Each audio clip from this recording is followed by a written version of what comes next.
Well, we're here with Steve Lessard. Steve, I've known you for a long time. When you came up here to Washington from California to be the winemaker at Hedges, and then you moved down to Walla Walla, Whitman Cellars. You've kind of had a tumultuous week. Whitman Cellars closed last week, and tell us a little bit about what you're up to now.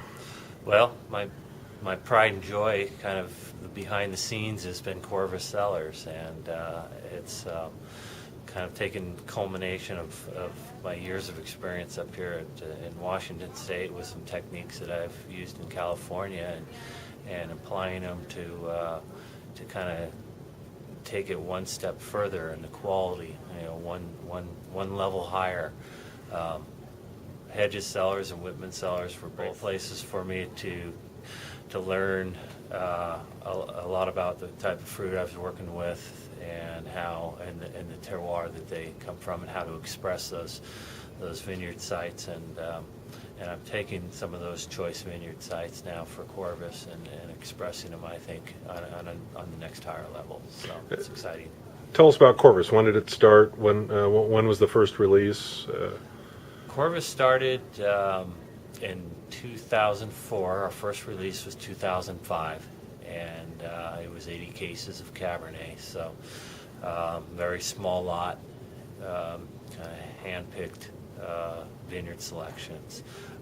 My relationship with my partner in Corvus has gone back to 1996. We've had a very good friendship based on good wine, and they say don't go into business with your friends, but he's more than that. He's a guy that I trust and has the business savvy that I think will help us in the long run as one of the wineries that people come to Walla Walla and want to visit.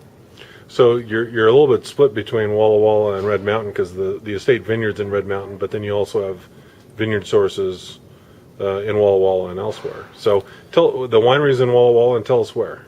The winery's in Walla Walla. It's at it's 596 Piper Avenue, which is otherwise known as the Incubators, and we chose to be in Walla Walla. We are because Walla Walla is just a great place to be, to live, and to make wine. And we do source fruit from Red Mountain, and that comes from my Hedges background and my experience there. And again, I've been able to dial in some specific areas where I get fruit from, and also Walla Walla now as we grow the brand slowly. I'm also kind of cherry picking a couple of small vineyard sites and working with the growers, and to have a portfolio, if you will, of Walla Walla wines. And not, when I say portfolio, we're talking 4 wines. Okay. And tell me about each of these wines. You have the Cab, and we have the Cab, which is kind of our flagship. It's 100% Cabernet, and it's Red Mountain. And I've played around with blending other varieties in it, but I always go back to doing 100% Cab. It makes a beautiful wine on its own, and that's just representative of the Red Mountain area. The other wine that we're doing is a Syrah, Petite Syrah blend. The Syrah is Red Mountain. The Petite Syrah is a state-grown Petite Syrah, also Red Mountain. And we did our first 6 barrels of that, and that's a beautiful wine. It's a moving picture, and it's always evolving. And I'm very happy with that. Very balanced, fun wine to drink. The cuvee is a Cabernet and Merlot-based wine, but it also has a little bit of Estate Petit Verdot in it, and which kind of makes it fun. A little bit of Cab Franc also. It's kind of your food, your everyday drinking wine, balanced and kind of not a fruit bomb, but just it's got the fruit, it's got the structure, it's got a lot of neat little nuances. I'm pretty happy with it. And our last wine is going to be our Viognier, which is kind of a culmination of my California winemaking experience and my Whitman experience in terms of making a California styled seafood, Northwest seafood wine, and it comes from the Walla Walla appellation, and it's 2010 will be its first release, and stylistically a little different from what I used to do at Whitman. And I think that's important, but I think I'm going down the right track with it to make it more of that kind of fulfilling wine, if you will. You've been in Washington the last 15 years now. Tell us, what was your life before that? Before Washington was California, surfing. I was in Napa Valley for 5 years. I worked for Hacienda Winery as an intern in 1990, back when it was Hacienda.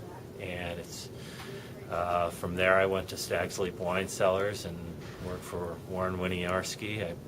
I did everything there, from the lab analysis, dragging hoses, cleaning the press, to driving Warren's BMW home from the auto repair. So I was kind of an all-around kind of guy. I spent a lot of time in the vineyard. And, before that, in college, I worked around the Central Valley, or Central Coast of California, the San Luis Obispo, Rio Grande, Edna Valley area, working for some wineries, part-time, tasting room, lab, cellar grunt, a little bit of everything. Where you start from, working from the ground up. So. All right, and right now, case production on Corvus? Corvus, we're currently about 1,200 cases. In the future, we'd like to ramp up to about 2,000 cases, as quality dictates. At this point, our vineyards are coming online, our estate vineyards, and we're growing slow. We have no one to report to but ourselves, and we want to always put our best foot forward and put the best wine in the bottle. So slow growth, but. Are you guys going to be at Taste Washington?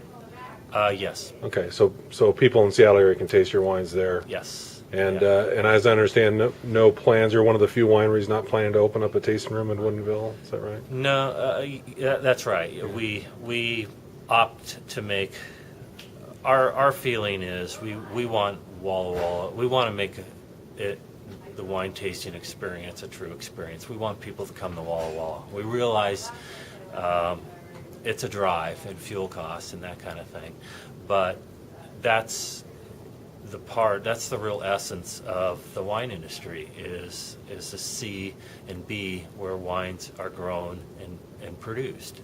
In my feeling, is that we don't want to satisfy the quick curiosity. We want to develop followers and people that are truly passionate about wine. All right. Well, Steve, thanks for your time. Thank you.